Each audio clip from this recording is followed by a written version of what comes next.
Lagot. Tila isang malakas na sampal ang pinakawala ni Vice President Sara Duterte laban kay House Speaker Martin Romualdez. Ang dating pagsasama sa ilalim ng E-Uniteam, ngayon ay nauwi sa isang mainit na sumbatan na yumanig sa buong bansa. Sa isang pasabog na pahayag, walang takot na binalikan ni Sara ang mga pangyayari noong kasagsagan ng kampanya para sa 2022 elections. Ayon sa mga source na malapit sa Vice Presidente, isinumbat niya ang umano pagmamakaawa ng kampo ni Romualdez para lamang makuha ang kanyang suporta at ang boto ng milyon-milyong Pilipino na loyal sa mga Duterte. Huwag nilang kalimutan kung paano sila halos lumuhod noon para lang makasama sa Uniteam, bungad ng isang impormante. Ngayon, kung umasta sila, akala mo kung sino. May resibo si Inday Sara at hindi siya takot ilabas yan. Ang resibo na tinutukoy ay ang mga alaala ng mga pakiusap, mga pangako, at ang desperasyon umano ng kampo ni Romualdez na maselyuhan ang tambalang Marcos Duterte. Panahon iyon na ang pangalan ni Sara Duterte ang siyang nagbigay ng malaking bigat at kasiguraduhan sa kanilang tagumpay. Bakit ito sumabog ngayon? Ang matinding sumbat na ito ay nag-ugat sa mga sunod-sunod na atake na natatanggap umano ng Vice Presidente mula sa kamara na pinamumunuan ni Romualdez. Ang pagtanggal sa kanyang confidential funds ay tila ang huling patak ng tubig na nagpaapaw sa baso. Para sa kampo ni Sara, ito ay isang malinaw na katrayduran. Matapos nilang gamitin ang pangalan at impluensya ni Sara para manalo, ngayon ay sila pa ang nangunguna sa pag-atake dito. In short, ginamit lang siya, sabi ng isang political analyst. At ngayon, naniningil si Sara Duterte. Ipapaalala niya sa lahat kung sino ang may utang na loob kanino. Ang buong bansa ay nag-aabang ngayon sa magiging sagot ni Speaker Romualdez. Paano niya haharapin ang sumbat na ito? Aaminin ba niya ang pagmamakaawa o itatanggi ito? Isang bagay ang malinaw, tapos na ang pagkakaibigan. Ang laban para sa kapangyari.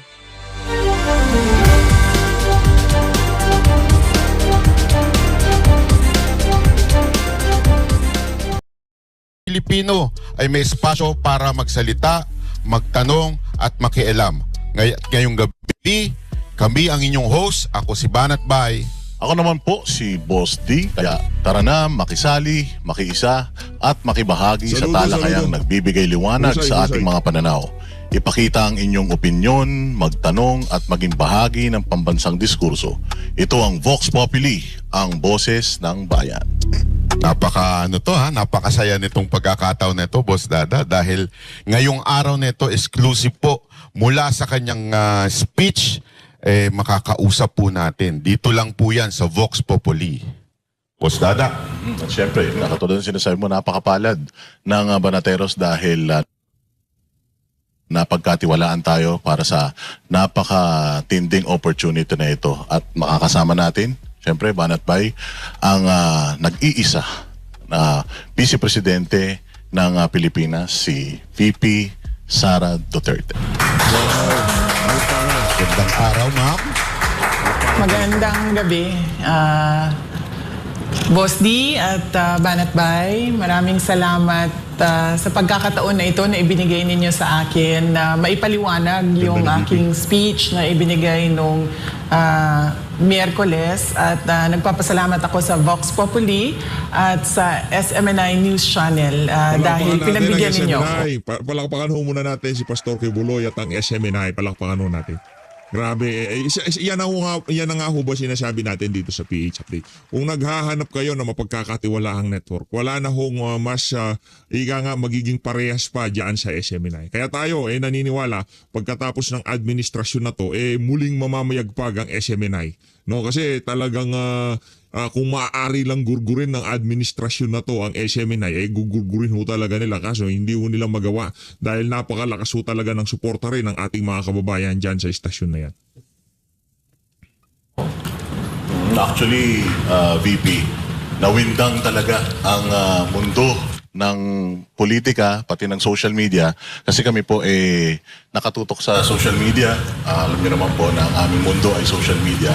Talaga namang trending na trending yon. And nung nagsisimula nga po yung inyong speech, parang iniisip ng tao, magre-resign yata kayo. Kasi yung setup, wala yung OVP seal, Tapos nakaitim na itim kayo, parang nagluluksa kayo nung inyong nilahad yung inyong or nilabas yung inyong speech.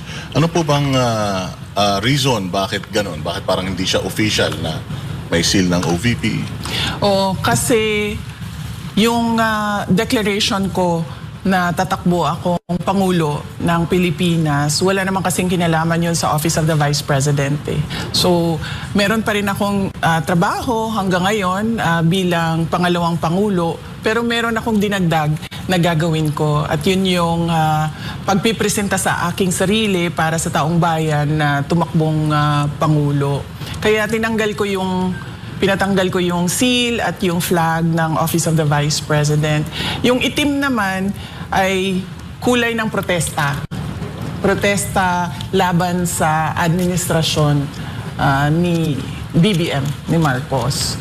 So yun yung kulay na napili namin noong 2025, noong tumakbo yung mga senators ng PDP laban. Napili ni Senator Amy Marcos din, itim, dahil yun yung nararamdaman ko nagluluksa dahil bakit umabot na sa ganito yung bayan natin, and nagluluksa dahil napakadilim noong nakikita kong kinabukasan natin sa administrasyon ni BBM.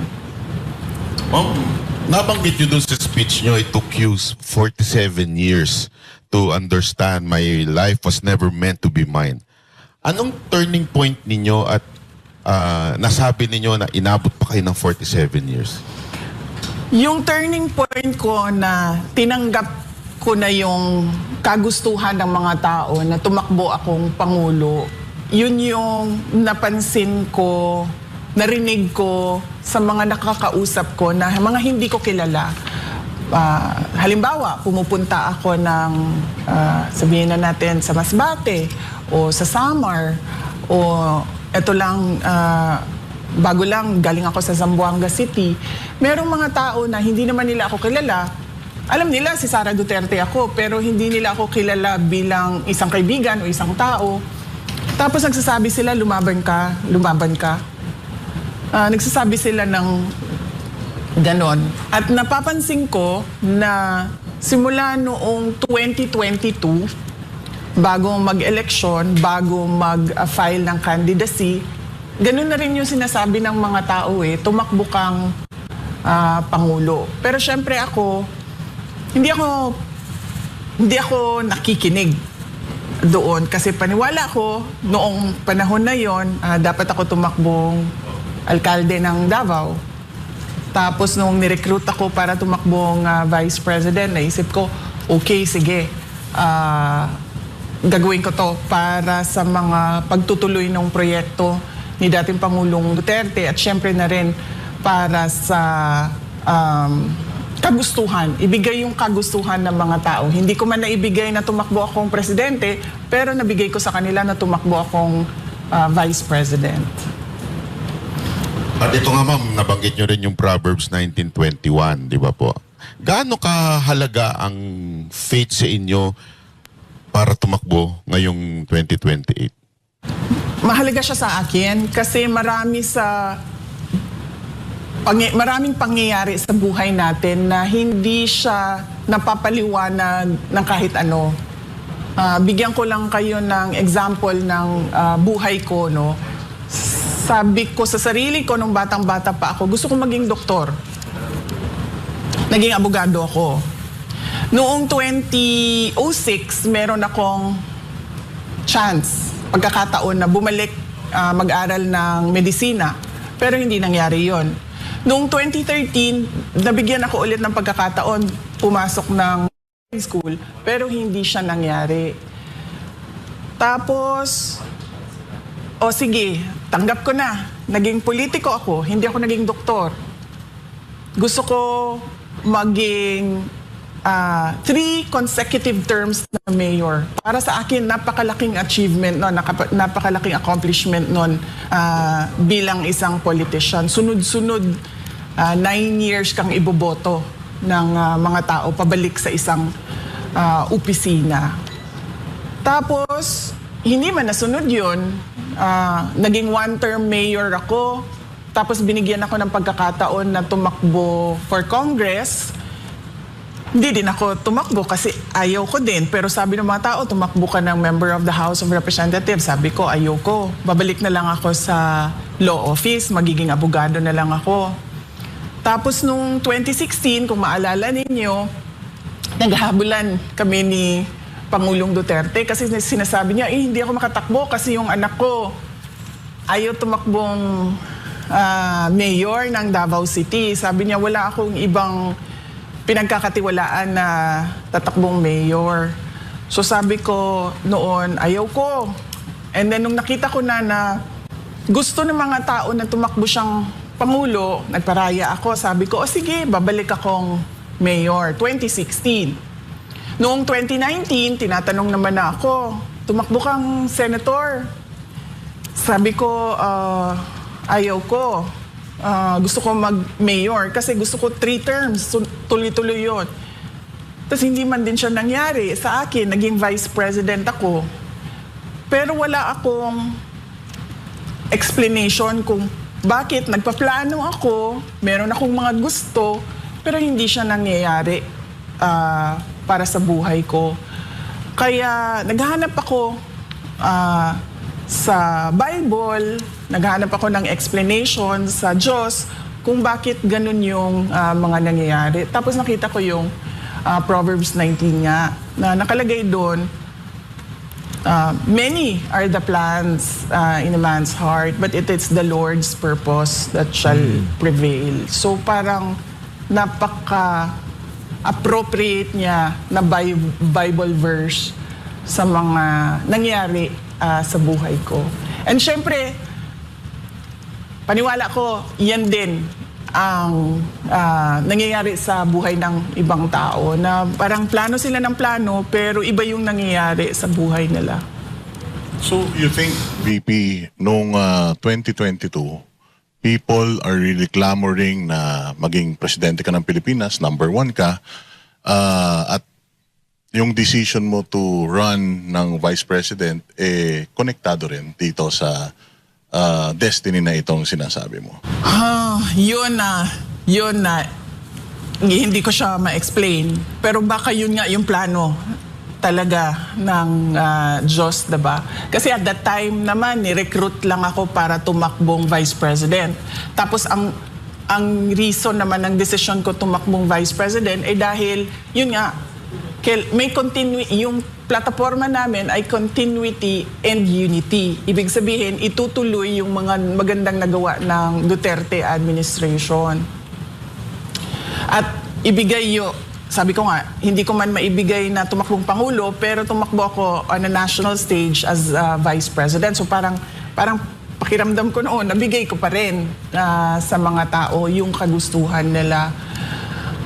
Hindi ko ma-explain. On the hindsight, baka nga ganun ang ginawa ng Diyos para ihanda ako sa pagtakbo ko bilang Pangulo. So, connected din sa pangalawang tanong. So, sabi mo kasi hindi ka pinanganak para lang habulin ng happiness. So, kung hindi happiness, VP, ano ang mission mo talaga? Yung sinasabi ko, hindi happiness, palagay ko, hindi happiness ko kasi sabi ko nga, gusto kong maging doktor, hindi naman nangyari sa akin. Gusto kong maging 3-term, ito talaga hanggang ngayon, masakit sa loob ko ba na hindi ko masabi sa mga tao, 3 consecutive terms ako na mayor. Kasi kung isipin mo, 9 years yun mas mataas pa yun kesa sa termino ng vice president. So, yung tiwala ba ng tao na ibalik-balik ka niya doon sa posisyon na yon, parang para sa akin napakalaking accomplishment bilang isang tao. So, hindi pa rin. Wala pa rin sa akin. So, ang tingin ko, hindi para sa akin ang magplano kung ano yung kagustuhan ko sa buhay ko. Ang para sa akin ay makinig sa Diyos at makinig kung ano sinasabi ng taong bayan. Kaya yun ang sinabi ko. Yung turning point ko, halimbawa, bababa ako kasi may bibilin ako sa 7-Eleven. bibili akong kape.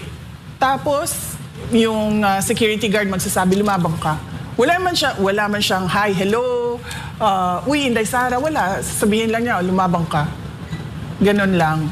At marami yun, hindi lang isang tao ang naggaganon. So parang ako ba, nararamdaman ko na yung, kumbaga, desperation nila. Kasi namimilit na sila ng isang tao na nagsasabi din na ayaw ko yung buhay ng politiko. So parang ako, 47 years akong ganyan. One day, noong Christmas break, naisip ko, bigay ko sa mga tao yung gusto nila para sila maging masaya. So yung mission ko ay hindi yung kasiyahan ko, kundi kasiyahan ng mas nakararami. Actually, ma'am, ikiwento ko lang sa inyo itong mga nakaraang panahon. Na-frustrate po talagang tao kasi kita natin, tumataas ang bilihin. Alam na natin, most corrupt yung 2025 budget. Tapos inulit pa ngayon 2026. Lahat ng tao, tapos nagrarally, pero wala naman nangyayari. Talagang frustrated na. May point na nga sa kanila na ayaw na nila makialam sa politika dahil grabe. Kaya nung nag-announce po kayo, tuwan-tuwa talagang mga tao, nabuhayan, parang salamat, may aayos na sa Pilipinas. Meron po ba sa part sa buhay ninyo, since pagtungtong ninyo, hindi tinuloy yung supposedly continuity, tapos inaraw-araw pa kayong banatan, meron po bang part sa buhay nyo na parang, ayoko na, suko na ako? Wala. Dito sa pagiging vice president, walang nangyari na ganun sa akin. Kasi ang pinanghahawakan ko, yung bumoto sa akin yung 32 million na mga Pilipino na bumoto sa akin, na kapag sumuko ako, parang sila yung sumuko, parang napahiya sila. So, hindi ko gagawin yon. Kaya ako, noong binabanatan na ako, hanggang ngayon binabanatan pa rin ako, hindi talaga ako susuko. Kaya nga 'di ba yung iba sabi nila na magre-resign na ito or i-impeach ka. Parang sa akin, hindi ako magre-resign. Kung meron kayong impeachment, edi i-impeach ninyo ako. Pero hindi talaga ako aalis kung saan ako nilagay ng mga tao kasi tiwala nila yung binigay nila sa akin. Paano ba yan, Larry Gadon? Yung ika nga pinananabikan mo na mag-resign itong si VP Sara, parang hindi ata mangyayari. So, in consideration, yung issue ng pamilya, hindi ba kayo nababahala doon na sa deklarasyon nyo na ito, pwedeng mawalan kayo ng time with your family? Yung nakakaalam lang na mag-a-announce ako noong Miyerkules ay yung nag-edit ng Tagalog sa speech. Kasi hindi ako native Tagalog speaker, so medyo hirap ako mag-compose ng sentences sa Tagalog. Inedit niya yung speech ko. Siya, nakakaalam siya. Pangalawa, yung husband ko, si Manases, at yung mga anak namin. Kasi sinabihan ko na sila na tatakbo akong Pangulo. Lalo na yung mga bata, tinanong ko sila, may mga iniisip ba kayo? May worries ba kayo? May concerns ba kayo? May mga tanong ba kayo sa akin? Tapos binigyan ko sila ng mga ilang araw. Tapos binalikan ko sila, sabi ko, may tanong na ba kayo? Tapos pinag-usapan namin. Tapos binasa ko sa kanila yung speech noong Martes ng gabi. Binasa ko sa kanila yung speech at tinanong ko na naman sila ulit, meron ba kayong tanong? Sasabihin ko bukas. So alam na nila. At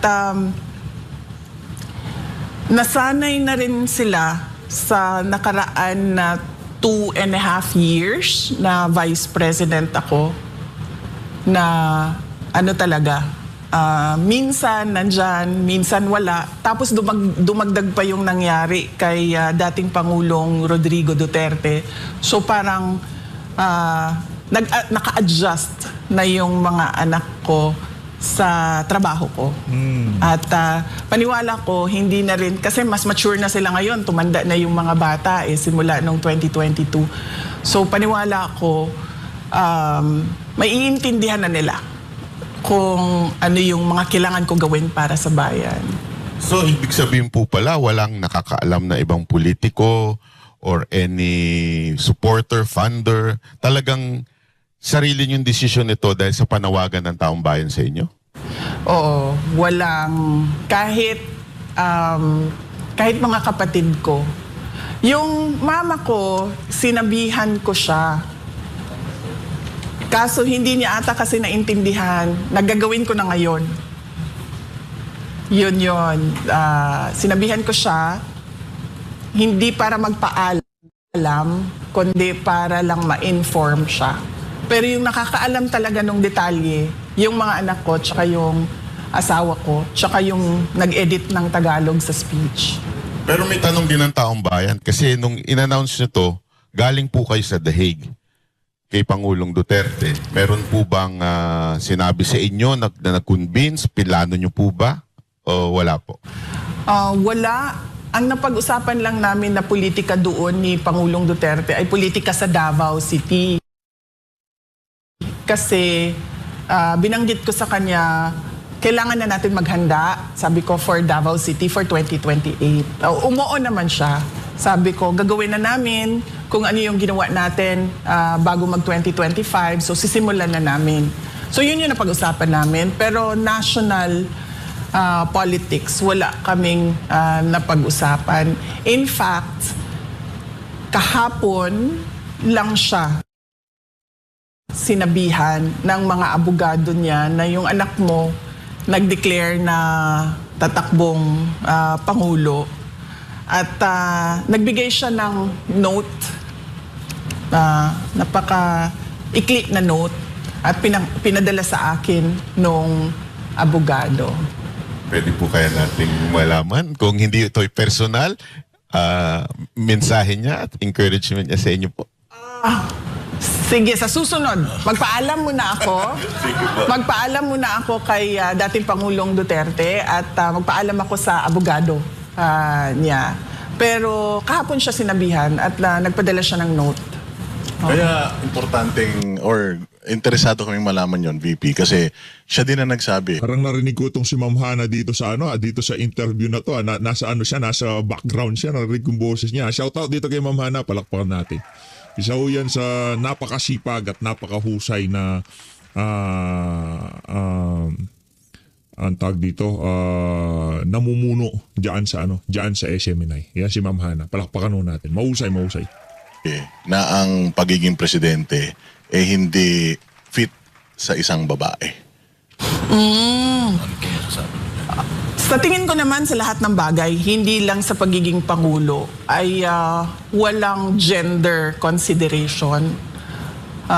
Yung iba, meron silang paniniwala na merong mga trabaho na hindi para sa babae, pero para sa akin, ang pagiging Pangulo, walang kasarian, tama ba, no? Sex, wala siyang gender.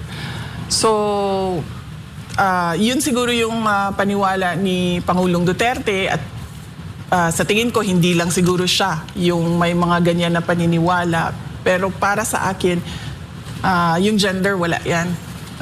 Nasa yan,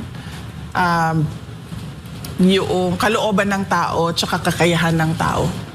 Ako naniniwala din dun kasi yung lalaki nga natin presidente mahinang nilalang eh. Anyway po, may tanong lang po ako. Meron kayong sinabi na lack of loyalty ni Bongbong Marcos. Pwede nyo po bang specific ko ano yung mga lack of loyalty at kanino at saan? May dala kong kopya ng speech ko tapos babasahin ko lang ulit para naiintindihan ng mga nanonood saan doon sa speech yon. So ito yon, no? Sa unang mga buwan pa lang ng aming termino, nakita ko na ang kawalan ng katapatan ni Bongbong Marcos Jr. sa mga pangakong binitawan noong kampanya, pati na sa kanyang mga sinumpaang tungkulin para sa bayan. Kasi napansin ko na wala talaga siyang sinseridad sa trabaho. Noong una, pag-upo namin, nagpapatawag siya ng meeting. Meron kaming mga cabinet meetings. At napapansin ko dun sa cabinet meetings, wala bang structure ba na ano ang problema, pag-uusapan natin at pag-iisipan natin ang solusyon. Tapos mag-uutos ka na nun. O ikaw gawin mo ito, o ikaw gawin mo ito, ikaw gawin mo ito. Sa susunod na linggo, ibigay niyo sa akin yung resulta ng ginawa ninyo base sa pinag-usapan natin. Ganun yun eh. Kaya nga may cabinet eh. Kasi meron ka iba't ibang opinion, iba't ibang experiences, iba't ibang kakayahan Handa na to si VP. na mag-iisip para sa mga kailangan ninyong gawin. Mga ilang buwan siya nagpapatawag ng cabinet meeting. Tapos bigla, sabi niya, ay hindi na tayo magka-cabinet meeting. Sabi niya, papatawag lang namin kayo kung may kailangan kami sa inyo. So doon ako parang, okay, so paano tayo mag-uusap kaming lahat, tayong lahat, mag-uusap-usap kung ano yung dapat na united effort natin sa mga kailangan gawin, sa mga prioridad ng administrasyon, kung hindi tayo mag-uusap. Bigla na lang nawala na ang cabinet meeting. Ito'y kasi simula pa lang po. Oo. Hindi ko na lang maalala ngayon kung mga ilang weeks ha, kasi ang cabinet meeting every week yan eh. So mga weeks, or sabihin na natin siguro 2-3 months into the term, biglang wala na, papatawag lang namin kayo. May sinabi po ba siyang dahilan? Bakit wala ng cabinet meeting? Wala siyang sinabing dahilan. So parang ako, nagulat ako na parang ganon. Tapos, syempre, sa akin, sa Department of Education, hindi po ba dapat yung Pangulo may vision siya? Ano dapat ang mangyari sa basic education? Auntie Claire, kalmahan mo lang, kalmahan mo lang. Sigurado itong si Auntie Claire niya, nanggigigil na siya. No, nanggigigil na siya. Meron na siyang pointers. Sinusulat na niya lahat ng i-rebat niya kay VP Sara Saluna. Mula 2022 hanggang pagkatapos ng termino, 2028. At syempre sasabihin mo, kailangan ha, na pagkatapos ng 2028, Congratulations sa Vox Populi. 10,000 live viewers sa Facebook, palakpakan natin. Solid, lakas. At ang ating nakikita ay magtutuloy-tuloy ho yan dahil ika nga isa na ho sa mga susubaybayan yan ng ating mga kababayan. Dahil dyan sa pagpapa-interview na yan, nitong si Vice President Sara Duterte, dyan sa Vox Populi. Palakpakan ho natin. Saludo sa mga banateros. ay yung susunod, meron siyang susundan na plano para hindi napuputol yung mga gagawin. Wala eh. Sinasabi ko sa inyo, lahat ng ginawa sa Department of Education, kami lang yun. Kami ng mga USEC, ASEC, Regional Director, Superintendents, mga teachers, kami lang ang nag-usap, nagplano, at nagbigay ng direksyon para sa Department of Education. Malamang, duda ko, kaya nakikita nyo na parang kalat yung governance ngayon kasi ganun din yung ibang departments. Buti sana kung magaling lahat ng secretaries. Alam niya kaagad na, okay, sige, kailangan natin ng vision, kailangan natin ng plano, kailangan natin ng implementation. Paano pag hindi? 'Di ba? Tapos walang utos. walang nag-uutos sa'yo na presidente at walang nagbabantay sa iyo na presidente. So yun yung na-disappoint ako ba na kasi akala ko mabilis, tuloy-tuloy yung trabaho. Tapos sasabihin mo sa mga tao, ito nagawa na natin, ito gagawin natin sunod. Mga ganon. Walang ganon na nangyari. Nagmi-meeting kami, example, nagmi-meeting kami for DOTR, infrastructure sa mga iba't ibang big ticket projects ng DOTR. Napakahalaga nun. Kasi yung public transport natin, di ba? Sobrang one of the worst siguro in the world.